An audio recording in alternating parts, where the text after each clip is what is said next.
अस्सलामु अलैकुम वरहमतुल्लाहि वबरकातुहू। नहमदुहु व नुसल्ली व नुसल्लिमु अला रसूलिहिल करीम, अम्मा बाद। क़ाल अल्लाहु तबारक व तआला फ़ी कलामिहिल मजीद वल फ़ुरक़ानिल हमीद। अऊज़ु बिल्लाहि मिनश शैतानिर रजीम, बिस्मिल्लाहिर रहमानिर रहीम। या अय्युहल्लज़ीना आमनू तूबू इलल्लाहि तौबतन नसूहा।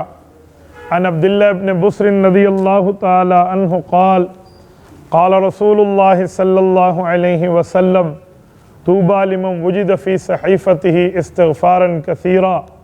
रवाहुल इमामुल हुम्माम इब्न माजह अल क़ज़वीनी फ़ी सुननिही। अल्लाहुम्मा सल्लि अला मुहम्मद व अला आलि मुहम्मद कमा सल्लैता अला इब्राहीम व अला आलि इब्राहीम इन्नका हमीदुम मजीद। अल्लाहुम्मा बारिक अला मुहम्मद व अला आलि मुहम्मद कमा बारकता अला इब्राहीम व अला आलि इब्राहीम इन्नका हमीदुम मजीद। मुअज़्ज़ज़ दोस्तों, आज 3 फरवरी 2023 जुम्मतुल मुबारक का अजीम दिन है और आप और हम जामे मस्जिद उमर फ़ारूक टाउनशिप लाहौर में तौबा, इस्तिग़फ़ार, रुजू इलल्लाह के मौजू पर जमा है। मेरे दोस्तों, अल्लाह ताला ने इंसान को ये वजूद अता फ़रमाया है, तो इस वजूद के ऊपर अल्लाह ताला का हक़ है। हम अपनी मर्ज़ी से अपनी आँखें नहीं लाए, हम अपनी मर्ज़ी से अपने कान नहीं लाए, हम अपनी मर्ज़ी से अपने हेयर स्टाइल, अपने बालों की तरतीबों को नहीं लाए, हम अपनी मर्ज़ी से अपने शक्ल, अपने कलर का इंतखाब नहीं कर सके। इनमें सब में अल्लाह की मर्ज़ी है। तो जब अल्लाह ताला ने अपनी मर्ज़ी से हमें चीज़ दी है, जब कोई आपको अपनी मर्ज़ी से चीज़ दे तो उसकी तरतीब भी उसी की मर्ज़ी के मुताबिक होनी चाहिए। देखें, आप और हम एक छोटी सी कोई चीज़, मसलन ये मोबाइल भी ख़रीदने जाएं तो उस मोबाइल के साथ हमें एक इसका तरीका इस्तेमाल के लिए वारंटी कार्ड मिलता है कि आपने इसको कहाँ कहाँ इस्तेमाल कर सकना है। आप और हम वॉशिंग मशीन, सिलाई मशीन कोई और लेना चाहें तो उसके साथ भी हमें तरकीब इस्तेमाल मिलती है। हम कहें बाबा पैसे तो मेरे हैं, ख़रीदा तो मैंने है, मेरे हलाल के कमाई के पैसे हैं, मैं इनकी तरकीब इस्तेमाल पे क्यों अमल करूं? जैसे मर्ज़ी आए मैं अपने घोड़े दौड़ाऊँगा, वो मशीन एक न एक दिन ख़राब हो जाएगी। इस पर अपनी अकल चलाने की ज़रूरत नहीं है। हम कहेंगे जो इसको बनाने वाला है, इस मशीन का जो इसकी तरतीब देने वाला है, इसमें सारे मामलात भी उसी के चलेंगे। मेरे दोस्तों, हमारी जिस्मानी मशीन ये जिस्म है, ये जिस्म कैसे चला है, इस जिस्म का निज़ाम आगे कैसे रहना है और इस जिस्म के मामलात चलने कैसे हैं, ये भी अल्लाह ताला की मर्ज़ी से ही होना है। हमने अल्लाह ताला की मर्ज़ी पे अमल करना है, तब जाके हमने कामयाब होना है।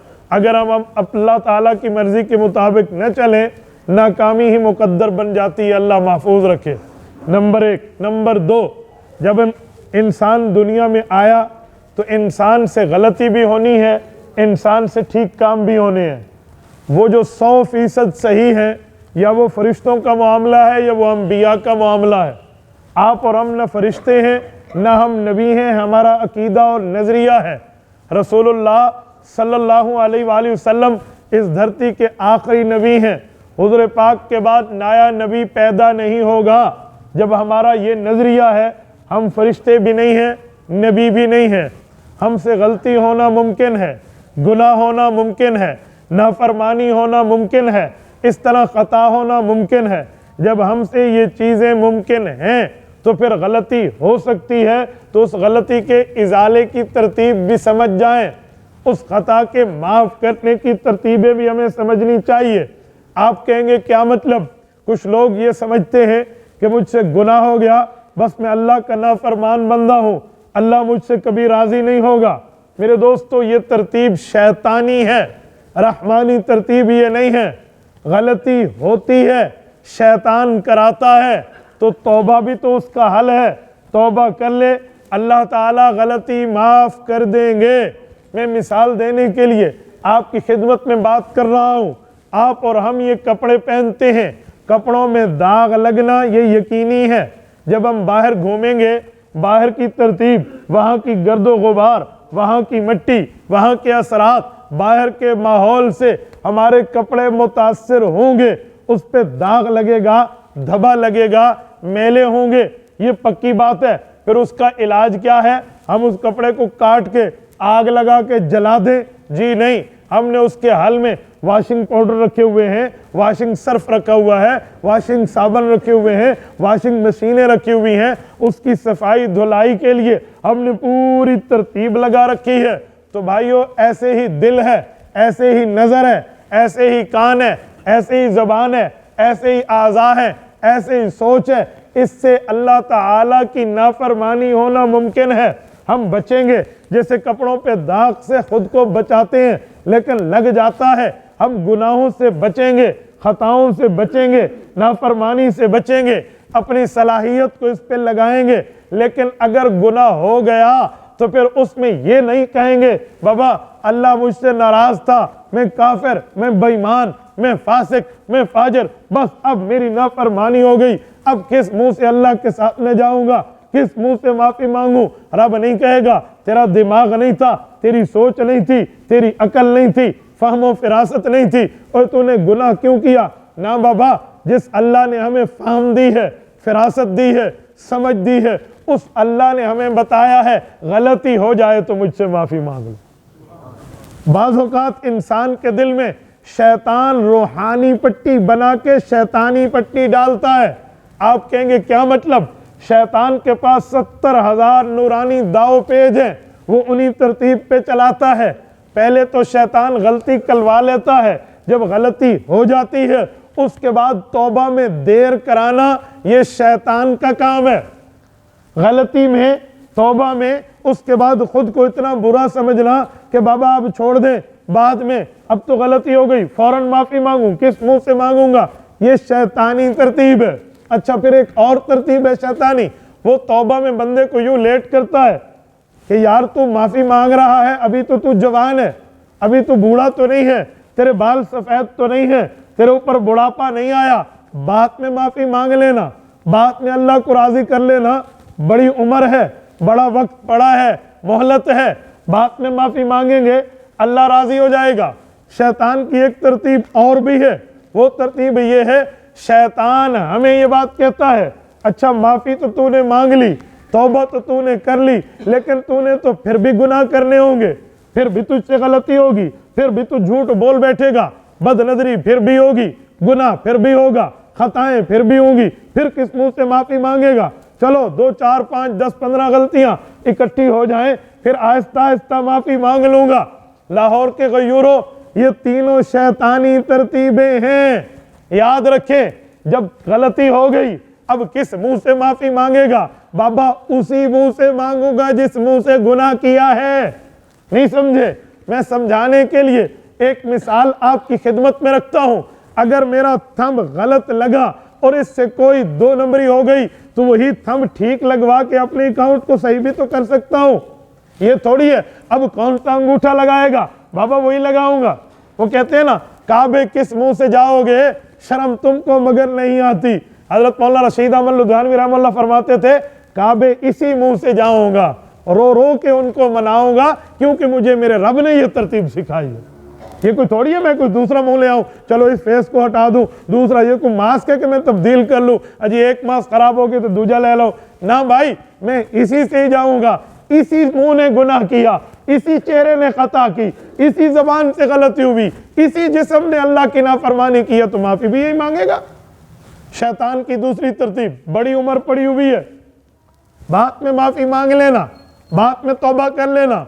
अभी बाल काले हैं, जवानी है, अभी क्या करना है, जवानी में तो बंदा जिंदगी लाइफ एंजॉय करना सीखो। ये पट्टी जो हमें पढ़ाता है शैतान, याद रखे, उसे कहो ठीक है मैं बाद में तौबा करूंगा, मुझे गारंटी कार्ड दे दे, जमानत दे दे, स्टैम्प पेपर अल्लाह से लिखवा के दे दे, मैंने इतनी उम्र जीना है, मैंने इतनी उम्र जीना है, मुझे लिखवा के दे दे, या मैं इतनी उम्र सेहतमंद रहूंगा, मुझ में कोई बीमारी कोई तकलीफ अल्लाह बचाए लेकिन नहीं आएगी, ये लिखवा के दे दे, मैं बिल्कुल सेहतमंद रहूंगा। मैं माफी मांग लूंगा उसी वक्त जब तक तो टिल टाइम मुझे लिखवा के दे देगा। जब तेरे पास टाइम फ्रेम भी नहीं है, जब तेरे पास ये जमानत तरतीब तयशुदा मामलात भी नहीं है, तो फिर किस वजह से, किस बेस पे, किस रीजन पे, किस सबब पे तो मुझे कहता है कि मैं तौबा में देर कर लूं। अच्छा, अगर ये बात है कि जी मुशाहिदा ये है, देखा ये है कि आम तौर पे बंदे के ऊपर उस वक्त मौत आती है जब वो बंदा बूढ़ा होता है।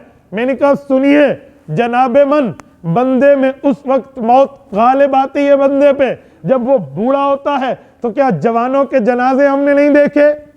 अगर बात यही है कि मौत सिर्फ बूढ़े आदमी को आती है, तो फिर शरीयत मर्द औरत का जनाजा देती, बच्चे नाबालिग बच्ची नाबालगा का जनाजा शरीयत न सिखाती, तालीम न देती, समझ न देती, फहम फिरासत हमें न देती।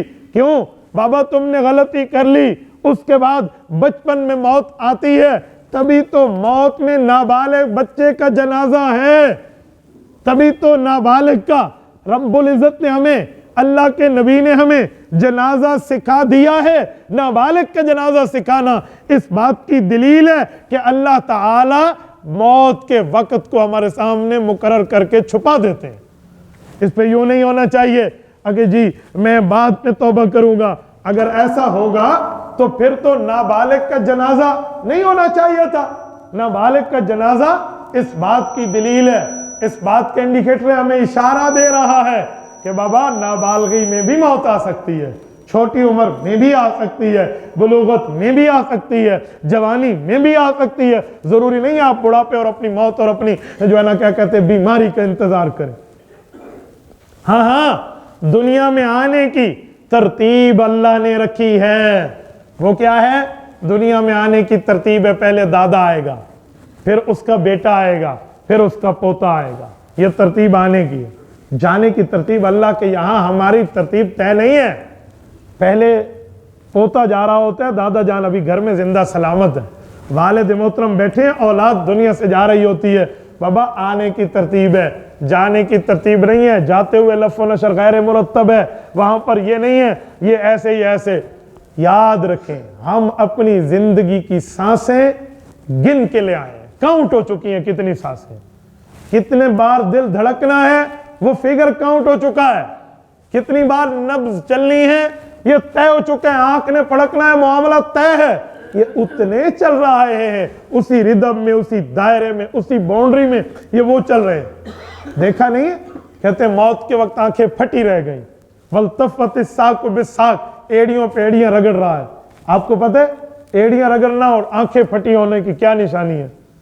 ये जो बॉडी लैंग्वेज के वो है ना स्पेशलिस्ट, इनसे कभी पूछे।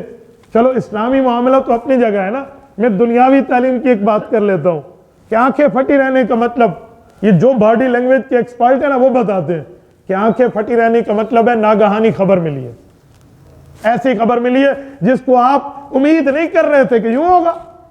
फिर उस वक्त बंदा एड़ी भी रगड़ता है, फिर आंखें फटी रहती है। वो कौन सी नागहानी खबर है? ये साइंस देने से कासिर है, ये इस्लाम बताएगा, ये शरीयत बताएगी कि वो नागहानी खबर का माना ब्रेकिंग न्यूज है। वो तब मिलती है आपको जब फरिश्ता ये जुमला कहता है तो अल्लाह के बंदे ये देख इकरा किताबक, ये देख इसमें जितनी सांसें लिखी हुई थी ना तेरी, जो तुझे अल्लाह ने दी हैं, उनमें से ये चंद रह गई हैं।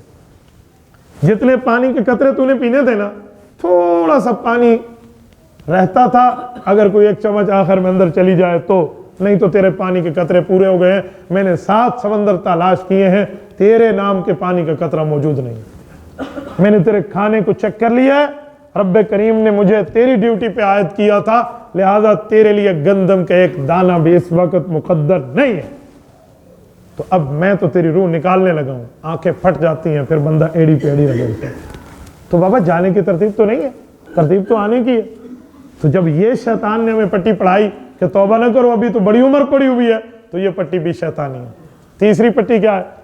गुनाह देते हैं फिर भी करने ना, फिर गलती कर लेगा, झूठ बोलने की तुझे आदत है या तुझ बदनजरी की आदत है, जब फिर करेगा तो सारी गलतियों की इकट्ठी अल्लाह से माफी मांगना। ये एक एक की क्या मांगता है? अच्छा अगर ये बात है तो फिर ठीक है, मैं अकल से इसका जवाब देता हूँ, ये कपड़े मैंने पहने हैं, इस पर 2, 4, 15 दाग लग गए हैं, तो मैं कहता हूँ अभी नहीं उतारता जब तक काले ना हो जाए। और भी तो दाग लगने, अभी क्यों धो लूं? ना ना ना ना, दाग लगे रहे, जितने दाग धब्बे गर्दो गुबार लगने लगे रहे लगे रहे लगे रहे, काला होगा कपड़ा तब उतारूंगा। कोई अक्लमंद बंदा इसकी तायद करेगा? सब कहेंगे बेवकूफ है, दाग लगा धो ले, कोई कपड़े चेंज कर ले। क्यों? ज्यादा दाग धब्बे हो जाएंगे, उतारना भी मुश्किल हो जाएगा, लोग पागल और बेवकूफ भी तुझे कहेंगे। तो भाई इस्लाम में भी तुझे स्टूपिड कहा जाएगा जिस वक्त तुझे गुनाह हो रहे हैं, दिल पर दाग धब्बे लग रहे हैं और तू माफी नहीं मांग रहा, बाद में इकट्ठी मांग लूंगा। अच्छा एक बात, बाद में हो सकता है मौत आ जाए, ना गलती करूं ना मैं माफी मांगू, तो जितनी कर ली है उनकी तो माफी मांग लो, ये क्या माना? बाद में एक दोस्त को मैंने एक मरतबा झूठ बोलने से तौबा करे, उनकी फील्ड ऐसे थी, वो वहां कुछ फेक बातें उनको करनी होती थी। मुझे कहने लगे मुफ्ती साहब आज तो तौबा करा लो, कर फिर जाके झूठ बोलूंगा। फिर मैंने कहा कल फिर माफी मांग लेना, परसों फिर मांग लेना, लेकिन जो आज तो सच्ची तौबा कर लो। फिर मुझे कहने लगे मौलाना ये तो अल्लाह के साथ तौबा पे मजाक हो गया, मुझे पता है मुझसे कल गुनाह हो जाएगा, खता हो जाएगी, नाफरमानी हो जाएगी, तो मैं फिर भी जो है ना, तो फिर भी मैं माफी मांग रहा हूं, ये तो मजाक हो गया, अल्लाह की रहमत के साथ तो ऐसा नहीं है। तो मैंने उन्हें कहा जी भाई ऐसा भी नहीं है, मैं आपको इसकी मिसाल देता हूं। कहते क्या मतलब? मैंने कहा मजाक नहीं है, 3 शर्तों के साथ तौबा करो, दिन में 70 बार टूटे फिर करो, तौबा सच्ची है, मजाक नहीं है। ये 3 शर्तें कौन सी हैं? 28वें पारे का आखिरी सफ़ा, रब्बे करीम ने हमें समझाया, या अय्युहल्लज़ीना आमनू तूबू इलल्लाहि तौबतन नसूहा, पक्की तौबा कर लो। तौबतन नसूहा, पक्की तौबा क्या है? फरमाया 3 शर्तें। नंबर 1, उस गुनाह को छोड़ दो जो कर रहे हो। नंबर 2, उसको गलत समझो और उस पर शर्मिंदा रहो। नंबर 3, आइंदा न करने का इरादा हो कि इंशाअल्लाह नहीं करूंगा। अगर हो गया तो फिर माफी मांग लेना, उस वक्त तो तुम्हें शर्मिंदगी हो ना। अत्तौबा तो नदम, हदीस पाक में निदामत का नाम तौबा है। बंदे को उस पर परेशानी होनी चाहिए, बंदे को उस पर शर्मिंदगी होनी चाहिए, तो ये चेहरा लेकर अल्लाह से माफी मांगे हो जाएगी। रिवायत में आता है एक साहबी ने अर्ज़ किया, रसूलल्लाह अगर तौबा टूट जाएगा फिर इसी शर्तों के साथ कर ले। कहा जी फिर टूट जाएगा, अल्लाह नहीं बदला, उसकी करीमी शान फिर भी बाकी है, ये शर्तें तेरे दिल में है तो फिर कर ले। इमाम रोम रहमतुल्लाह अलैह ने यही बात तो मसनवी में हमें समझाई है, बाज आ हर आंचे हस्ती बाज आ। तुम कुछ भी शख्सियत और पर्सनैलिटी के मालिक हो, तुम्हें वापस आ जाना चाहिए, तौबा कर लेनी चाहिए, रुजू इल्लाह करके अल्लाह ताला के यहाँ माफी मांग लेनी चाहिए। अगर काफिर गबरो बुत परस्ती बाजा, मुसलमान हो या काफिर हो, गुनाह हुआ तब भी माफी मांगे, कोई कुफर शिर्क किसी काफिर का है तब भी माफी मांगे।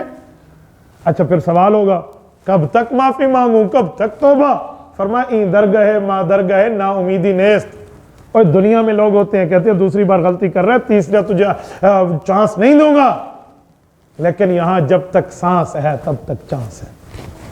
ई दरगहे मा दरगहे ना उम्मीदी नेस्त, इस दर पर तुझे कभी भी नाउमीदी नहीं मिलेगी, ये नाउमीदी तुझे नहीं मिलेगी। गर 100 बार तौबा शिकस्ती बाजा, 100 बार भी तौबा टूट गई है ना, तो सच्चे दिल से 101 बार भी कर ले तब भी तुझे माफी मिल जाए। मेरे दोस्तों आप मुझे बताएं, सच्चे दिल की माफी और तौबा। सही बुखारी, हजरत अबू सईद खुदरी रज़ी अल्लाह अन्हु रावी हैं, रिसालत माब इस्लाम ने पिछली उम्मत की बात बताई कि एक शख्स ने 99 कत्ल किए थे बनी इसराइल में। वो अपने एक बुजुर्ग के पास आया और उससे पूछा 99 कत्ल हो गए, हल्ली तौबा, मुझे अल्लाह माफ़ करेगा? अल्लाह तेरे तो माफ़ी जब आई कोई नहीं, जा।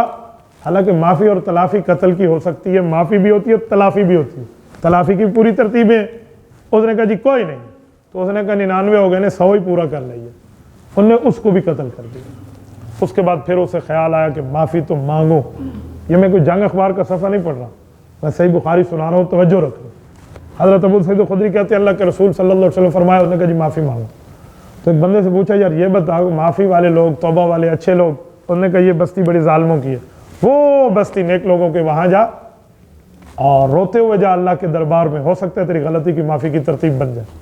उसने अल्लाह के सामने हाथ उठाया कि अल्लाह वहाँ तो पहुँचूंगा लेकिन माफ़ी अभी से मांग रहा हूँ, तौबा कर रहा हूँ, आइंदा नहीं होगा, बहुत ज़्यादती की है। जो माफ़ी तलाफ़ी की बातें वहाँ जाके पूछ लूँगा, ए अल्लाह मैं उन्हें वो माफ़ी भी मांगनी है, तलाफ़ी भी करनी है, लेकिन अभी से तेरे सामने शर्मिंदा हूँ, मेरी तौबा है। चल पड़ा हदीस पाक में, और उस शख्स को अल्लाह ताला की तरफ से मौत का पैगाम आया, और वो मर गए। अभी इन दो बस्तियों के दरमियान है, इस बस्ती से थोड़ा निकला था, नेकों की बस्ती बहुत दूर थी। फरिश्ते आ गए, अब तौबा ये ऊंची ऊंची मांग रहा है तो ये रिटर्न हो रहा है ना यहाँ। तो इन फरिश्तों ने गवाही दी, इसने माफी मांग ली। अजाब वाले फरिश्तों ने कहा जी माफी तो मांगी, लेकिन अभी तो चल ही रहा था ना, वहां पहुंचा तो नहीं है, लिहाजा जहन्नम ले जाएंगे। फरिश्तों का आपस में मुकालमा शुरू हुआ। रब्बे करीम ने फरमाया इस मुकालमे का फैसला बहुत आसान है, पैमाइश कर लो, कीसू मा बैनहुमा, तलाश कर लो थोड़ा, जिसको मैं कहूँ गूगल मैप से आप देख लें जरा, इधर कितने किलोमीटर है, इतना इधर कितने किलोमीटर है, चेक कर ले। उन्होंने कहा जी ठीक है। तो जो अजाब वाले फरिश्ते थे उन्होंने कहा हमारी दलील तो मजबूत है, ओ लंबी बस्ती दूर है। रहमत वाले फरिश्ते परेशान है, भैया हमारी तो बहुत छोटी जगह है, इसको ले जाएंगे कहाँ? कहते हैं रब्बे करीम तो दिलों के भेद जानते हैं ना, इन्नहु अलीमुम बिज़ातिस सुदूर। अल्लाह ताला ने ज़मीन को कहा तू मेरी मखलूक है, अल्लाह आप हुक्म फरमाए, कहा उस साइड में कम हो जाए, इस साइड में ज्यादा हो जाए, नाफरमानी हो कि बस्ती के करीब ज्यादा, वहां उसके करीब हो जाए, यहाँ बाइद हो जा। तलाश देखा तो रिजल्ट कुछ और आया, कहा जी ले जाओ इसे जन्नत ले जाओ। ये मेरे पाक पैगंबर ने सुनाया है, ये किसी पीर फकीर की बात में आपको नहीं कर रहा। मेरे दोस्तों ये है तौबा की तरतीब। और हमें शैतान ने क्या पट्टी बढ़ा दी है, ना ना ना ना ना ना बाद में कर लेंगे, बाद में तो तूने गलती तो होनी है, अभी तौबा कर। कुछ मामलात ऐसे होते हैं जिस पर माफ़ी मांगनी चाहिए, तौबा करनी चाहिए। मैं एक समझाने के लिए मिसाल देता हूँ, आप में से किसी पर मुझे एतराज़ मकसूद नहीं है, आप में से किसी बंदे को निशाना बनाना मकसद नहीं है, मैं समझाने के लिए कहता हूँ। मेरे एक जानने वाले थे, उनकी शक्ल सुन्नत के मुताबिक नहीं थी। मैंने उनको बहुत समझाया कि अपने चेहरे को रिसालत इमाम अलैहिस्सलाम जैसा चेहरा बना लो। मुझे कहने लगे मुफ्ती साहब मैं झूठ भी बोलता हूँ, बदनजरी भी करता हूँ, ऐसी फील्ड में मार्केट में बैठा हूँ जहाँ मुझसे गुनाह होते हैं, अब दाढ़ी रख के गुनाह करूँ, हुजूर पाक को क्या मुंह दिखाऊंगा क़यामत में कि आपकी सुन्नत चेहरे पे थी और गलतियां भी कर रहा है। देखो कैसी शैतान ने पट्टी पड़ा। तो उसने बड़े इखलास से मुझे बताया, कोई मुनाफिकत से भी नहीं बताया, लेकिन ये एक अच्छी बात है, उसने दिल की बात मुझसे शेयर कर ली। मैंने कहा आपने बहुत अच्छा किया, तो मैं भी आपको इस तरह खुले दिल से जवाब दूंगा। कहते जी हाँ। मैंने कहा ये बताएं, आपने मुझे 3 गुनाह बताए, एक तो आपका चेहरा, नंबर 2 बदनजरी, नंबर 3 झूठ बोलना, यही है? कहते जी हाँ। मैंने कहा जब आप दाढ़ी रख लेंगे, चेहरा सुन्नत के मुताबिक हो जाएगा, फिर गुनाह कितने बचे? कहते हैं 2। मैंने कहा तो बहुत अच्छा हो गया, अब आप 2 गुनाहों की वजह से तीसरा भी कर रहे हैं, आप ये शक्ल सुन्नत के मुताबिक कर ले, चलो 1 गुनाह से तो बंदा बच गया ना।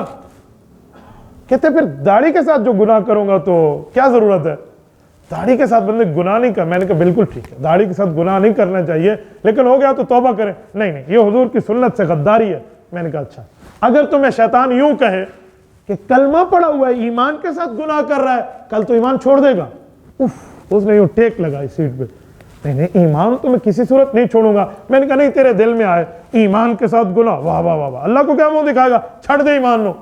कहते ये तो नहीं हो सकता, ईमान पे सौदाबाजी नहीं है। मैंने कहा सुन्नत रसूल पे सौदाबाजी क्यों कर रहे हैं? ये शैतानी पट्टी। यानी उसे मुझे समझाने में एक टाइम लगा, लेकिन अल्लाह का करम, अल्लाह का फजल, उसने फिर सारे गुनाहों से आस्ते आस्ते तौबा कर ली। तो स्टेप बाई स्टेप बंदा आता है भाई, ये थोड़ी होता है। मेरे दोस्तों आप में से कोई दोस्त बैठा है, मैं उन्हें एक बात समझाता हूँ, एक बात तो दिल में तय कर लेना कि हमसे गुनाह हो रहा, बस अल्लाह तौबा की तौफीक दे, अल्लाह माफी की तौफीक दे, एक ना एक दिन अल्लाह आपको माफी की तौफीक दे देगा, तौबा की तौफीक दे देगा। लेकिन जब हम ये कहें नहीं मैं तो ठीक कर रहा हूं, मैं तो खूबसूरत लग रहा हूं, बस ऐसे ही ठीक है, तो सुन्नत की हम मुकाबलेबाजी में आ गए हैं। फिर वो कौन सी तौबा होगी जो मैं ठीक काम की तौबा करूं? मैं इस काम को ठीक भी समझूं तो तौबा मुझसे नहीं होगी। फिर हाँ मैं गलत समझू, कहूं अल्लाह मुझे तौफीक दे दे, मेरे कुछ प्रॉब्लम्स हैं, मेरी कुछ मजबूरियां हैं, इस वजह से ये गुनाह कर रहा हूं, अल्लाह एक दिन मुझे माफी दे दे। ये बंदा मुसलमान भी है और इसको माफी भी मिले। उलमा ने लिखा है कि कोई आदमी इस्तेहलालन गुनाह करता है। इस्तेहलालन गुनाह कैसे कहते हैं? हो गुनाह उसे नेकी समझे। मसलन अल्लाह न करे कोई शराब पिए और शराब पीते वक्त वो कहते आबे ज़मज़म है, ये तो बहुत पाक चीज है, इसको तो पीना चाहिए, लाइफ एंजॉय करें, कोई हराम नहीं है। उसके दिल में उसके हराम होने की बात ना हो और वो गुनाह करे, फरमाया ये गुनाहगार नहीं है तो गैर मुस्लिम हो चुका है, क्योंकि इसने अल्लाह के हराम को हलाल कर लिया। हाँ ऐसा बंदा जो गुनाह कर रहा है लेकिन इसके माइंडसेट में है, इसके दिल में है कि है तो गलत, है तो गुनाह, है तो नाफरमानी, लेकिन बस यारी दोस्ती में बैठा हूं या कुछ भी वजह ओ पंजाबी कहते ना मुकाला मल रहा मैं, गलत ही हो रहा है, बस कर रहा हूं, बस अल्लाह एक दिन माफ कर दे। फरमाया ये बंदा गुनाहगार तो है, काफिर नहीं है, इस्लाम की बाउंड्री से बाहर नहीं गया। ये बिल्कुल इस्लाम और कुफ्र ऐसे साथ साथ चलते हैं जैसे हमारी ये सांस की नाली और खुराक की नाली साथ साथ है। आप ये नहीं कह सकते कि भाई इतनी छोटे से फर्क से कुफ्र और इस्लाम आ गया। जी हाँ भाई, ऐसे ही हो सकता है। कुरान करीम कहते हैं बैन दमिन व फरसिन लबनन खालिसा, मैंने तुम्हें हलाल जानवर को जो दूध दिया है, एक तरफ उसका पेशाब पखाना, एक तरफ खून है, दरमियान से मैंने तुम्हें खून के और पेशाब पखाने के दरमियान से खालिस दूध तुम्हें दिया है। ये रब फरमाते बैन दमिन व फरसिन लबनन खालिसा। कोई कहेगा दूध इतना पाक, इतनी पलीत जगह के करीब, जी जी, इस्लाम इतना पाक, कुफ्र इतनी खबीस जगह के करीब होता है। तो ऐसे चलते हैं। उसी गुलाब की फूल की पत्ती के नीचे कांटा उगता है। फर्क आप और मैंने करना है कि क्या कांटा है, क्या फूल की पत्ती है। तो मेरे दोस्तों, ये शैतानी पट्टी थी कि तू इतने गुनाह कर रहा है, चलो ये भी गलती कर ले ना बाबा, ऐसा ऐसा गुनाह खत्म हो।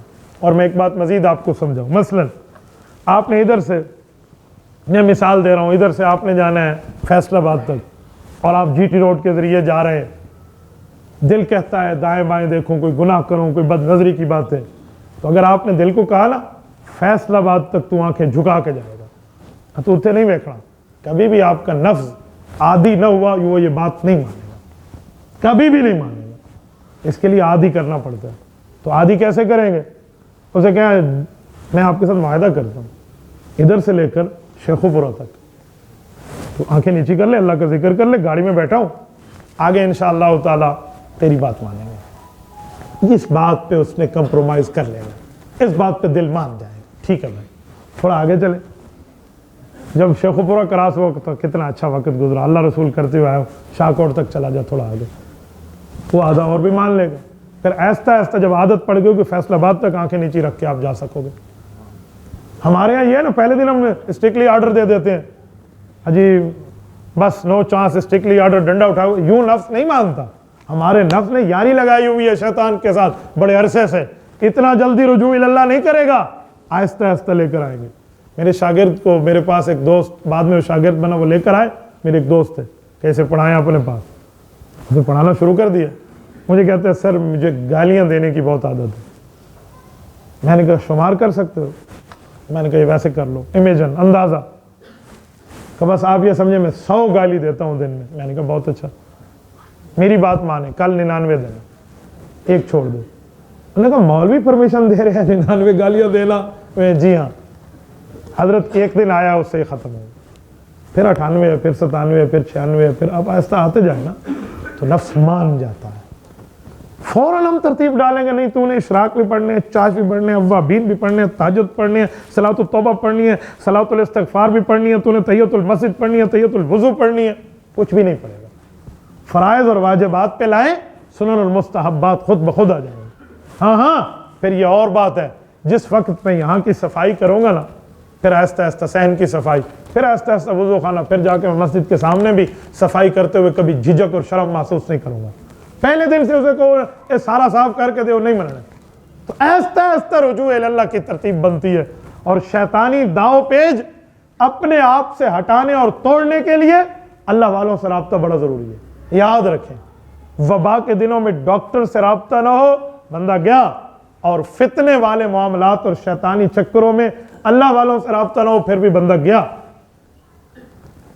शैतान के पास नूरानी दाव और पेज हैं, तो नूरानी दाव पेज अहले नूर हल करेंगे ना, अहले रूहानियत हल करेंगे, अल्लाह वाले हल करेंगे कि ये पेज इसका कैसे यहाँ पे ख़त्म होगा, ये दाव इसका कैसे ख़त्म होगा। मेरे दोस्तों, मैं समझाने के लिए कहता हूँ, महबूब सुबहानी, ज़िल्ले रहमानी, हज़रत शेख अब्दुल कादिर जिलानी नव्वरल्लाहु मरकदहू का एक नाम है। जैसे फ़िक़्ह में हज़रत इमाम आज़म अबू हनीफ़ा रहमतुल्लाह का मरतबा है, ऐसे तसव्वुफ़ पे हज़रत मौलाना अब्दुल कादिर जिलानी रहमतुल्लाह का रुतबा है।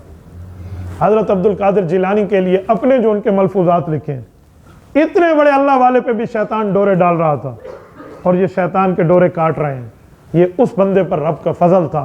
कैसे काटा, मैं इसकी एक एग्जाम्पल देता हूँ आपको। कहते हैं मैं बैठा हूँ, अल्लाह के घर में बैठा हूँ, किताब हदीस की आयत की कोई पढ़ रहा था, कोई अल्लाह वाली बात, अल्लाह रसूल की बातें पढ़ रहा हूँ।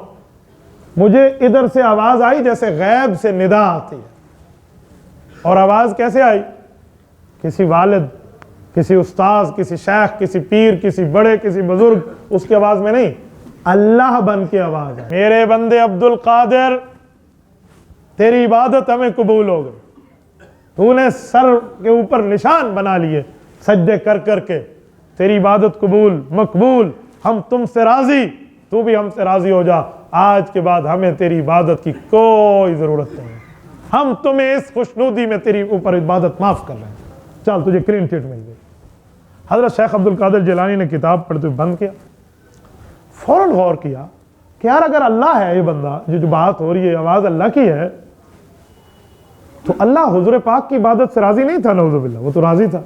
हुजूर को तो रब ने नहीं फरमाया भी आइंदा इबादत न करी। सहाबा अहले बैत के लिए तो ये हुक्म अल्लाह ने हुजूर पाक पे नहीं उतारा कि मना कर दे, इबादत ही छोड़ दे।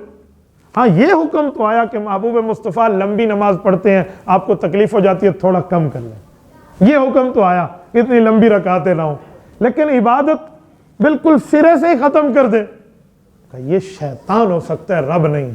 मैंने उस तरफ देखा, कहा जाओ शैतान मरदूदा, तू मेरे ईमान पे डाका डालने आया था, जा दफा हो जा, मेरी इबादत खत्म हो गई, हुजूर पाक की खत्म नहीं हुई, मैं तेरी बात नहीं मानता, दफा हो जा। खामोशी छा गई, कितनी खुशी मिली। सुने, अभी इश्क के इम्तिहान और भी हैं, अभी ये मामला खत्म यहाँ नहीं हुआ, कुछ वक्त गुजरा, दिल इत्मीनान में हुआ, तसल्ली में हुआ, बहुत अच्छा जबरदस्त जवाब दिया है। उसके बाद दूसरी तरफ से आवाज आई, आवाज बदली हुई थी, वो वाली नहीं थी, चेंज होकर आवाज आई, मेरे बंदे अब्दुल कादिर, तूने शैतान को पहचान लिया, शैतान के मुंह पे तमाचा दे मारा, और शैतान रांदे दरगाह हुआ, मरदूद था वो, तुझे जलील करने आया था, तूने अपने इल्म की बुनियाद पे शैतान के पर खचे उड़ा दिए, बस तुझे तेरे इल्म ने बचाया, इस इल्म को संभाल के रखना, अल्लाह पाक ने तुझे आलिम बनाया है, बस इल्म तुझे इंशाअल्लाह हर जगह से बचाता रहेगा। इन्होंने गौर किया, फिर देखा, कहा ये भी शैतान है, कहा वो शैतान मरदूद लहजे बदल के बात करता है, मेरी हिफाजत मेरा इल्म नहीं कर रहा, मेरा अल्लाह कर रहा है, तू मुझे इल्म के साथ जोड़ रहा है, इल्म में हिफाजत अल्लाह की तरतीब पे है, मेरा इल्म मुझे बचा रहा है, नहीं मेरा खालिक व मालिक मुझे बचा रहा है। ये शेख अब्दुल कादिर जिलानी महबूब सुबहानी जिल्ले रहमानी की बात कर रहा हूं, आप और हम कहां, चे निस्बत खाक रहा बालम पाक।